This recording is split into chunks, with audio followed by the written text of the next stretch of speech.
Ya saben, hermanos, existe la doctrina que nosotros creemos, esta es la cuarta doctrina.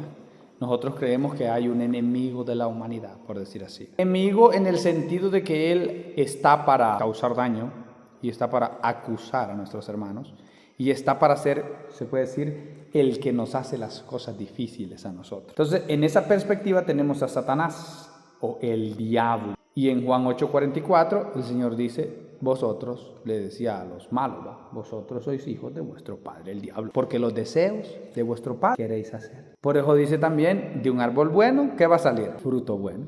Y de un árbol malo, ¿qué va a salir? Fruto malo. Significa que de alguien que ama a Dios, ¿qué es lo que va a salir de él? Algo bueno. Y el que de él no sale algo bueno, ¿de quién es hijo? El diablo. Entonces es lo que trata de decir el coso. ¿Por qué? Porque el diablo es homicida, es mentiroso, es calumniador. O sea, el diablo desde el principio hace las cosas mal, está diciéndonos el texto ahí. No.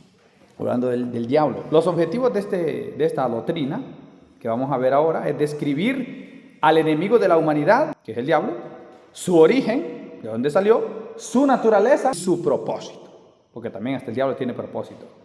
Y número 2, orientar en cuanto a las áreas de ataque de nuestro enemigo invisible. Porque no lo miramos, pero por ahí anda el bandido.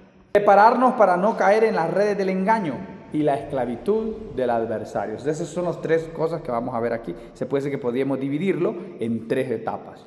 En una etapa es conocer quién es él y su origen y naturaleza. Segunda etapa es orientar a las áreas de ataque, o sea, en dónde el enemigo ataca. Y la tercera etapa de esta doctrina que vamos a ver ahora es cómo prepararnos para no caer en la garra de Satanás, en pocas palabras, ¿verdad? Definición de términos. Por ejemplo, Satanás es el principal de los espíritus caídos, expulsados desde el cielo por su arrogancia, ambición, y se usa en un sentido general para denotar a alguien que es un oponente o un adversario. La palabra que se usa para diablo es la palabra diabolos. Aquí está, miren. Se lo dicen a los hermanos mañana, miren. Diabolos. ¿Qué significa esa palabra en griego? Significa calumniador. Por eso no hay que tener cuidado, hermano. ¿Qué tal que aparezca un calumniador entre nosotros? ¿Es un diablo? Hermano, esa palabra ahí que menciona, vosotros sois de vuestro padre el diablo, ¿por qué lo menciona por padre? Es que está hablando sobre qué autoridad usted trabaja, en pocas palabras. Él está hablando sobre bajo qué autoridad usted está obrando.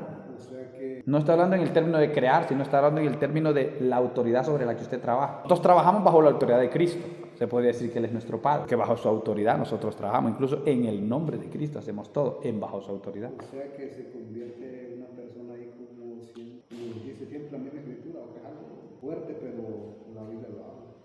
Y es que vosotros sois hijos del diablo. De vuestro padre el diablo. En esa área ahí Y dice por qué. Mire, dice por qué. Porque los deseos de vuestro padre queréis hacer. Léalo de nuevo, hermano, el texto. Pero desde ahí, los deseos de vuestro padre queréis hacer, ¿qué sigue ahí? O sea, se convierte como en un hijo de él. Deseos de vuestro padre queréis hacer. ¿Queréis hacer? Él ha sido homicida. Primero es homicida. Cualquier homicida. El padre quiere hacer, él ha sido homicida desde el principio. Homicida del diablo. Ha permanecido en la verdad. No ha permanecido en la Nunca ha permanecido en la verdad, mire, o sea, no puede permanecer en la verdad. No hay verdad en él. Cuando habla mentira de suyo, habla porque es mentiroso, padre de mentira. Entonces, mire, ¿y por qué dice padre de mentira? Porque es el mismo, porque está definiendo el término diabolos. Y diabolos es calumniador, o sea, no es mentir de que usted le mintió a otro en la hora, ¿me entiende? O que bromeando dijo algo que no era verdad. No, está hablando de calumniar. O sea, el diablo miente, pero no miente por broma, miente por hacer daño. Por eso la palabra diablo significa calumniador.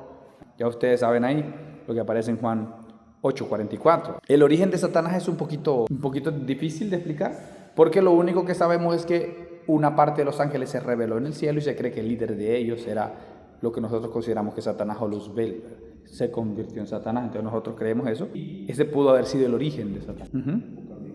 Apocalipsis 12:10. Hay algo ahí bastante que, bueno, no sé. Léalo.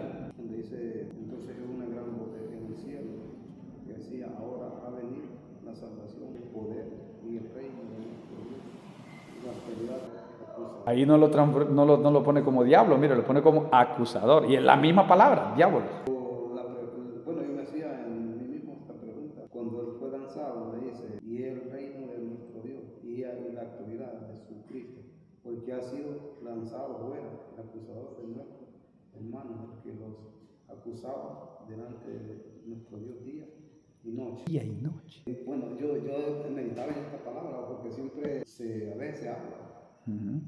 Y cuando será que en ese tiempo había día y había noche. Siempre... No, es que cuando dice día y noche se refiere a constantemente. No se refiere a que hay oscuridad, sino que es para que la gente entienda que es algo constante, la acusación de Dios, del diablo en el cielo. Entonces es como que él aquí está en instante, anda revisando a todo el mundo. Por eso dice que él camina rodeando la tierra. Y es como vigiando. Y mira los problemas ahí, toma una foto, se la manda al WhatsApp de Dios. Mira, Señor, lo que están haciendo aquí. Él constantemente anda revisando. ¿Por qué? Porque eso es lo que a él le da autoridad para hacer su chamba, su trabajo. O sea, hay veces que hay gente que les va mal porque ellos mismos abren las puertas para que les vaya mal. Y por eso les va mal. Y le echamos la culpa al diablo, pero realmente no es culpable Satanás. ¿Ves? Satanás no puede hacer nada sin que Dios le dé permiso. Entonces, en la mayoría de veces, Dios le da permiso, no porque ustedes sean malos, sino porque Dios los quiere formar, ¿verdad? Y en otras ocasiones es porque uno mismo ha abierto la puerta. Entonces es necesario. Eso es literal. Siempre Satanás anda por todos lados. Entonces, él tiene un campo de actividad en las esferas celestiales. Efesios 6:12 dice que nosotros creemos, ¿verdad?, que hay 3 cielos. Y hay un segundo cielo que es el cielo como de las estrellas, le llamamos nosotros, el cielo que está arriba. El primer cielo sería la tierra. El segundo cielo sería arriba de la atmósfera, para arriba, la estrella. Y el tercer cielo sería donde podría estar nuestro Señor, nuestro Dios. Entonces, pero en el segundo cielo nosotros creemos que hay principados, potestades, gobernadores de las tinieblas que operan en las regiones celestes, dice la palabra. Entonces, ahí como el ejército de Satanás, ¿verdad? Y por eso había pelea entre las oraciones que tenía Daniel y la contestación. ¿Por qué? Por eso yo siempre digo, el diablo no oye nuestra oración. Lo que mira es el movimiento celestial. Entonces allá están aquellos guerreros y no quieren dejar pasar a los que vienen con la respuesta, ¿entiendes? Eso es interesante, cómo obra en el mundo espiritual también, casi igual que en el mundo físico. El mundo físico es como un reflejo. Entonces el diablo es el estorbo ahí, por eso es el que se opone. Hay varios nombres de él, no solo ese nombre. Ahorita vamos a ver todos los nombres que tiene el diablo, ¿va? Esta tierra, como lo que mencionó, tercer cielo, no se entiende que sea solo arriba, de lo que vemos. ¿Se imagina la gente? De donde están las estrellas, y para arriba otros dos. No. El primer cielo sería este. El segundo sería... El primer cielo es todo lo que conocemos en la atmósfera terrestre aquí. Y el segundo, las estrellas y todo lo que miramos. Y el tercero se supone que supera eso. Está más allá de lo que nosotros podríamos entender. Aunque también podrían ser dimensiones, otros universos que nosotros no conocemos. Es imposible llegar a una conclusión real, ¿va? Porque realmente un alma cuando muere, me imagino que en segundos está allá. Pero puede ser que solo pase de una dimensión a otra, ¿va? Y no se sabe cómo es el mundo espiritual. Muy difícil dar conclusiones porque nosotros por lo general no conocemos el mundo espiritual a esos niveles, ¿va? Podemos tener pequeños ahí cositas, pero a esos niveles bien difícil. Tal vez el apóstol Pablo que fue al tercer cielo dice, pero nosotros no hemos ido todavía. Sí. Vamos a ver algunos de los nombres, hermanos, de él. Diabolos, ya vimos, significa el calumniador, y Satanás significa el adversario. O sea, Satanás el diablo, el adversario acusador, o sea, el que se opone. Tenemos el nombre Abadón, aquí los tengo, Apocalipsis 9:11. Abadón dice, y tiene por rey sobre ellos al ángel del abismo, cuyo nombre en hebreo es Abadón y en griego es Apolión. Entonces ese es uno de los nombres que se lee en Apocalipsis 9:11. También se le dice el acusador de nuestros hermanos, donde el hermano ya leo, el texto que leo el hermano, el acusador de nuestros hermanos. También se conoce como el enemigo. 1 Pedro 5:8 dice, sed sobrios y velad, porque vuestro adversario el diablo, como león rugiente alrededor buscando a quien devorar. El pasaje utiliza la palabra adversario, que equivale a enemigo. Exacto. O sea, es la misma palabra que se usa para Satanás. También tenemos en Mateo 12:24 que se le llama Beelzebú. Y dice así, mas los fariseos al oírlo decían, este no echa fuera a los demonios, sino por Beelzebú, príncipe de los demonios. O sea que se le conoce como Beelzebú, y Beelzebú significa príncipe de los demonios, ¿va? También en 2 Corintios 6:15 se le llama Belial, ¿qué concordia Cristo con Belial? Dice, o qué parte el creyente con el incrédulo, hablando de esa división que hay. Belial representa todo lo que eran cualquier tipo de deidad pagana de ese tiempo. En Apocalipsis 12:9 dice, él fue lanzado el dragón, o sea, se le conoce como el dragón ahí. que engaña al mundo, ¿va? La serpiente antigua también, que se llama Diablo y Satanás. Nombre feo tiene, el cual engaña al mundo. Entonces eso es lo que Apocalipsis 12:9. Él engaña al mundo.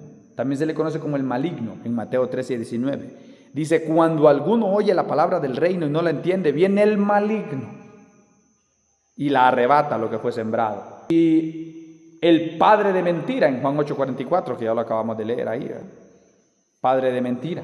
Y los demás nombres, tenemos el Dios de este siglo. En 2 Corintios 4:4 dice, en los cuales el Dios de este siglo cegó el entendimiento de los incrédulos. O sea que las personas cuando están allá afuera, hermano, ellas están cegadas. ¿Y quién las ciega?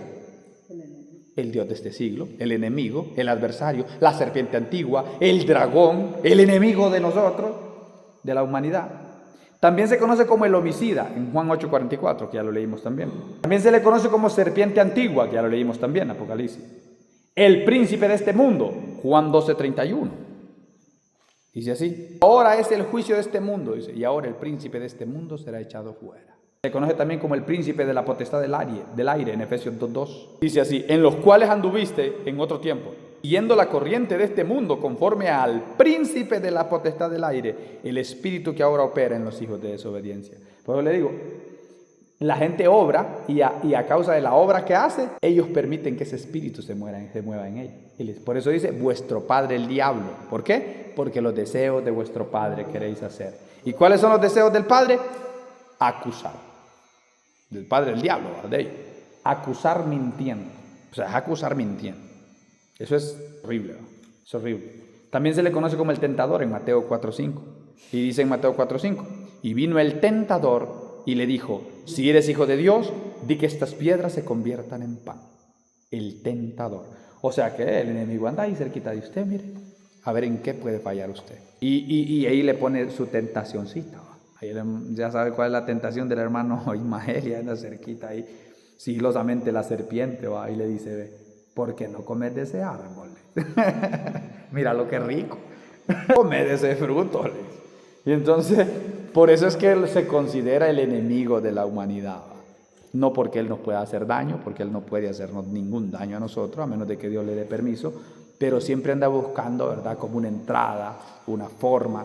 Y si uno no levanta cercos, entonces él puede llegar a tener, pues, mucho que ver en lo que pasa. Pero si usted está bien con el Señor, hermano, él no tiene por qué tocarle. Cuando uno está bien y el enemigo le toca, entonces uno se debe alegrar, porque eso significa que Dios lo está formando porque le quiere dar algo mejor de lo que aún tenía.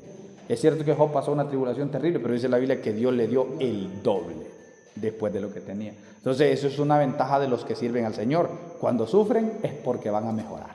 Es una ventaja, es porque vamos a mejorar. Ahora en nuestro tiempo también no está hablando de riqueza, sino que está hablando espiritualmente. Nos volvemos más maduros, más capaces, más fieles al Señor en todo.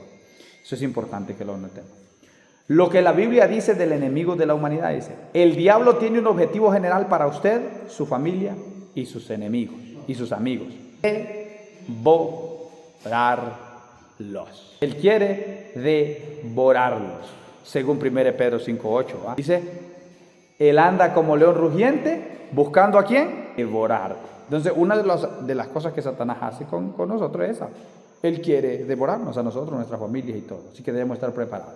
Las medidas preventivas son claras y dobles. Debemos tener dominio propio. Eso es para no dejarlos tentar, ¿va? Miren, una de las cosas más difíciles que hay es decir no. Cuando hay algo bueno enfrente de nosotros. Muy difícil decir no. En serio, muy difícil decir no. Pero el dominio propio, dice la Biblia, que Dios les ha dado a ustedes un espíritu de valentía, no de cobardía. Y segundo, debemos estar alerta a las astucias o artimañas del enemigo. No debemos ceder ante la tentación del diablo. El diablo nos tienta, pero nosotros no debemos ceder. No le demos cabida al diablo, dice Santiago 1:2. No deis lugar al diablo. No deis lugar al diablo. Satán tentó al Señor Jesús citando una escritura que menciona a los ángeles. Dice, si eres hijo de Dios, tírate abajo, porque escrito está, ordenará que sus ángeles te sostendrán en sus manos para que no tropieces en piedra alguna. Mire cómo el diablo se atrevió a tentar al Señor Jesucristo, hermano. No se va a atrever a tentarlo a usted. 4:6. Y hasta con la Biblia, hermano. Si el diablo lo puede tentar a usted con la Biblia. En mano. y decirle, y es que vos no sos hijos de Dios entonces, y no sos cristiano vos entonces, y por qué vos cristianos y te están pasando cosas malas. En pocas palabras, vos cristiano y te tienes 40 días aguantando hambre aquí y decís que sos cristiano. Ahí es donde anda buscando entrada. Ahí anda el diablo, anda buscando cómo usted hacerlo dudar, por decir así. La tentación es para que usted dude, y al dudar usted cae Sí, de la gracia. Y también, como dijo atrás, no deis lugar. No deis lugar. Cuando usted sabe que algo es del diablo, córtele las alas, córtele las patas, si puede, machácale la cabeza. Pero no como el corito que dice, para machacarle la cabeza al diablo. Cantando las quiere machacar. Son cosas reales, ¿no? Que yo creo que la vivimos en alguna experiencia que tenemos ya. Sí. Porque incluso a mí siempre han habido personas que me han dicho, y usted que miramos que siempre asiste a la iglesia y entre más asiste como que más sufre en algunas cosas de problemas y todo eso. Y entonces lo que estábamos viendo un versículo aquí que es muy importante. Algo a saber para que la gente entienda por qué. ¿Por qué? ¿Qué puede sufrir una persona? Sí. Los sufrimientos, para ver, Dios los puede permitir para que uno. Es madure. Me daba una palabra el hermano el otro día en América. Que quizás yo paso algunos sufrimientos, pues porque Dios me está formando. Porque hay y después viene la bendición, hermana. Cada vez que Dios lo forma en algún área, lo bendice en esa área. Porque en realidad Dios lo está formando, porque si le da la bendición antes de formarlo, la bendición lo destruye. Porque la gente, yo a veces yo le digo al Señor y siempre, en algunas alabanzas cuando dice, en una alabanza que no me avergüence el mal, me burlen de mí mis enemigos, porque a veces la gente quiere burlar de uno porque mira que uno no prospera en algunas cosas. Fíjense ustedes, ¿cómo creen que sería un niño que desde bebé le dan todo lo que quiere? Complacen todos los caprichos. Posiblemente a los 15 años, 12, 13, 14 años, el niño ya esté muerto, ¿va? Posiblemente. Porque tal vez cuando quiso una moto se la compraron, cuando quiso un carro se lo compraron, cuando quiso irse de viaje se lo compraron, cuando quiso drogas se las compraron, cuando... Dios no es así. O sea, a veces las bendiciones Dios primero tiene que formarlo. Entonces cuando entra la formación, uno debe gozarse en la formación. Por eso dice gozaos y alegraos. Cuando por mi causa vituperen y os persigan y doy toda clase de mal contra vosotros mintiendo. Gozaos. Porque mintiendo, porque es el diablo entonces. Si es mintiendo, es el diablo. Gloria a Dios, vaya esa formación para uno se vuelve más fuerte, más capaz. Y eso es lo que a uno le da la capacidad de después sostener las bendiciones que Dios le va dando. Pero Dios no le puede dar algo que lo va a matar, ¿va? Hay cosas que lo pueden matar a uno si Dios se las da antes de tiempo. Entonces aquí hay que tener mucho cuidado. Y recuerden que cuando Satanás usa la palabra, ahí es donde Satanás se viste como ángel de luz, dice la palabra. Y es para engañar al hermano. No le dice Satanás. Si es que la Biblia sí dice, anda a celo. Anda a celo. Si la Biblia sí dice. Él ahí lo está atacando, lo está acusando a uno para que... ¿Y ni cuenta se da uno? Sí, él lo camina acusando para que hasta queriéndolo engañar, porque la lucha en nosotros a veces es invisible, nos olvida. Sí, no todo lo que Satanás sienta es malo. A veces viene disfrazado como algo bueno. Por ejemplo, yo le digo a Pedro, apártate de mí, Satanás, que me sos tropiezo. ¿Qué era lo que le había dicho Pedro? Pedro lo que le había dicho es, Señor, no vayas a la cruz. Aquí ando este machete yo te defiendo. El Señor le dijo, apártate de mí. Lo que estaba queriendo hacer Pedro no era algo malo. Él quería defender a su maestro para que no fuera a la cruz, que no lo mataran, ¿me entiende? Pero el Señor le dijo, apártate de mí, Satanás, me sos tropiezo. No era él el que hablaba. Era él el que hablaba, pero influenciado por un espíritu Eso le iba, contrario. Ahorita esa pregunta le iba a hacer, hermano, que Satanás nos hable, o sea, nos tiene. Sí puede usarlo, pero en ese contexto no es que Satanás lo usó, sino que usó la palabra Satanás, porque la palabra Satanás solo significa opositor o adversario. Entonces le dijo, vos me estás lo que le dijo el Señor es, apártate de mí que vos me estás estorbando. Pero uno como él usa la palabra Satanás, uno se imagina al diablo. Pero no está hablando del diablo, está hablando de que él es un Satanás en ese momento. Él es un opositor en ese momento, él es un adversario en ese momento del plan que Dios tenía para él. Entonces, en ese momento, no era que Satanás estaba en él, no. Solo es la palabra que él utilizó para describir de que él se estaba oponiendo al plan de Dios. Vos sos un opositor. Entonces, cuando habla de Satanás, habla de lo mismo. Y cuando habla de Satanás, dice, él es el que se opone. O sea, el que se opone a que el plan de Dios continúe. Cualquier cosa que se oponga a que el plan de Dios continúe en su vida, ese es un Satanás. Ese es un adversario. Ese es un diablo. No estaba, porque lo estaba trazando. Pues. El plan de él era morir en la cruz. ¿Entiendes? Y si alguien está trazando lo del plan que llevaba, es un Satanás. O sea, pero es un estorbo, por decir así. Es el que estorba el plan. Por eso a Satanás se le llama Satanás. No es que es un nombre, sino que es un atributo que se le da al diablo. El atributo de ser el que se opone. Eso no es un nombre, es un atributo. Satanás es un atributo, el que se opone. Eso es importante que lo sepamos. Entonces, hasta ahí, hermanos, vamos a dejar hoy. Miren, van a enseñar solo la parte de... Hasta la veo, sí. Solo la primera página que vimos hoy y hasta aquí, donde dice Satanás se puede disfrazar para lucir como ángel de Dios, significando que él puede utilizar la misma palabra para tratar de confundirnos. Hay que tener cuidado con ese mentiroso. Eso es la primera hoja que vimos hoy. Vimos todos los nombres de Satanás en la Biblia, con los textos bíblicos enteros, y vimos esto, lo que la Biblia dice del enemigo de la humanidad, hasta aquí. Entonces, eso es lo que van a ver hasta el día de hoy.